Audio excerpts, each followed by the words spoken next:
आपको बताएं कि भारतीय हमलों पर पाकिस्तान के मुंह तोड़ जवाब के बाद भारतीय मीडिया ने 3 जहाज तबाह होने का एतराफ कर लिया है। इंडिया टुडे ने भारतीय जहाज तबाह होने की फुटेज और तस्वीर भी जारी कर दी हैं। भारत को पाकिस्तान के साथ मिस एडवेंचर महंगा पड़ गया है। पाक अफवाज ने रात की तारीकी में ऑपरेशन सिंदूर के नाम से मुसल्लत की गई जाहिरियत को उसी के माथे पर कलंक का टीका बनाकर रख दिया है। बुज़दिल भारत के 6 मकामात पर 24 मिसाइल हमलों में 8 पाकिस्तानी शहरियों ने जामे शहादत नोश कर लिया, जबकि 35 जख्मी हुए हैं। मुजफ्फराबाद में मस्जिद बिलाल, कोटली में मस्जिद अब्बास और मुरीदके में भी मस्जिद को निशाना बनाया गया।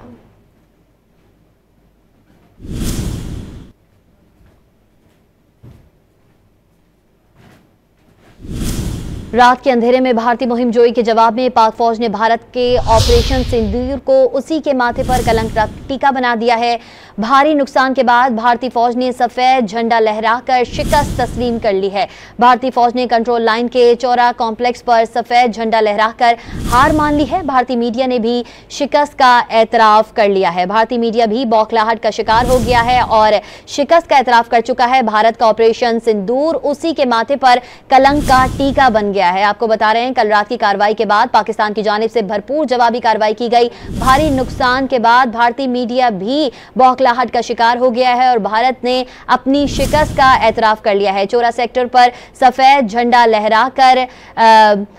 झंडा लहरा दिया गया है। भारी नुकसान के बाद भारतीय फौज ने सफेद झंडा लहराकर भारत शिकस्त तस्लीम कर चुका है। आपको बता रहे हैं, भारत को पाकिस्तान के साथ मिस एडवेंचर महंगा पड़ गया है। पाक फौज ने रात की तारीकी में ऑपरेशन सिंदूर के नाम से मुसल्लत की गई जाहिरियत को उसी के माथे पर कलंक का टीका बनाकर रख दिया है और अब भारतीय फौज को भी सुबकी का सामना है।